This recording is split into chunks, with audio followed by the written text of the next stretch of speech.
30 stopinj v senci, Staš pa je z mano v oddaji Radioaktivno. Lepo zdrav. Lep pozdrav poslušalci Radia Prlek. Staš, kaj bi dal, če bi sedaj bilo 30 v senci?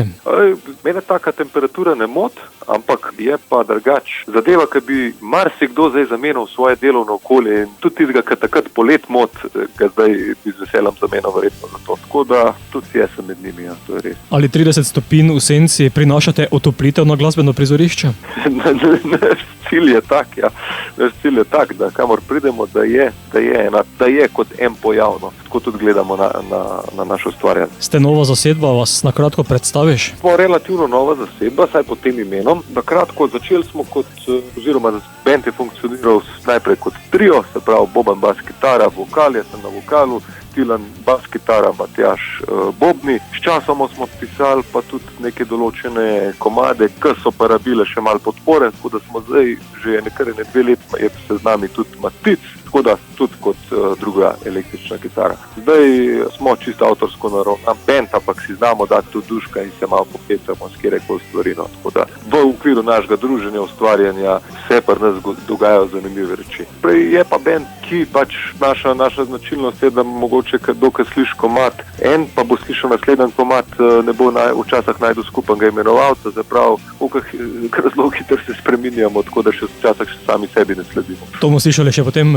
verjetno v naslednjih skladbah. Ja, tako da cilj nam je, da bi čim prej v nekem obdobju, ko imamo še neko zbranost, da zaključimo z nekim ustvarjanjem, da potegnemo črto pod enim obdobjem, ker za nas se kar hitro stvari odvijajo, no, sploh kar se tiče ustvarjanja, tako da sploh ne vemo, kam nas bo zadeva odpeljala. Pričeli ste kot 30 stopinj v senci, končali boste kot 40 stopinj na soncu. Ja, glede na to, da bo to počasi kar normalen pojav v našem vsakdanu, se mi zdi, da bo tudi za našo skupino tako. Sedaj ste na radijske valove poslali skladbo Wait v angleščini. Wait je nastal v angleščini, nastal je v trenutku. To pomeni, se spomnim ene vaje daljnega leta, tako pa je mogoče 2015 bi še celo rekel. Smo že hoteli jeti, pa se sveteli par akordov, ko se začne komad, nekaj sem je začel preigravati, Tilan pa Matjaž sta začela slediti. Vajo smo itak snemali in se mi zdi, da je brez razmišljanja, da je ratov pač ta komad in to, da nismo nekaj preveč razmišljali, tuhtali, to je za nas dober znak, da se lahko spuščamo zadevo, mogoče raziskati še kaj dlj. Naknadno smo naredili še ta vmesni del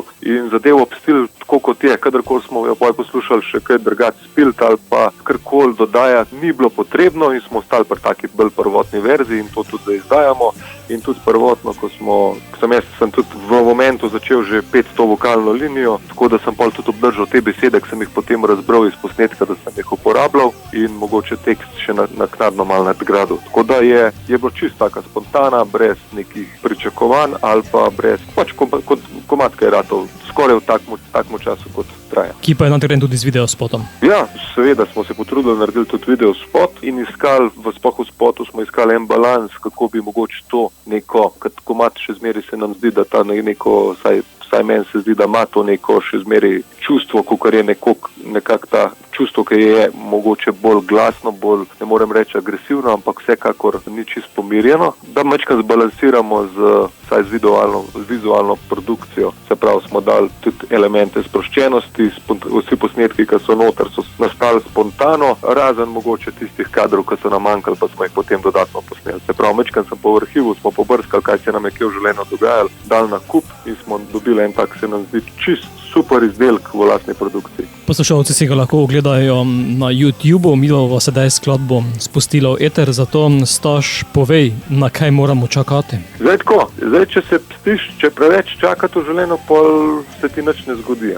Tako da najboljše je, da če že čakaš, da ni to kot čakanje, ampak da je res tista ta prava potrpežljivost in se pravi, da točno veš, na kaj čakaš. Če se pa pstiš, če se daš v neko tako pasivno vlogo, da bo mogoče kdo drug kaj namest tebe naredil, se velikrat motimo, se pravi, čakamo na to, dragi poslušalci, da dobimo to svojo lastno moč in vzamemo stvari v svoje roke. Tako je. To je ena zadeva, ki jo dejansko lahko vsak prikliče v svoje življenje. Do določene mere, seveda.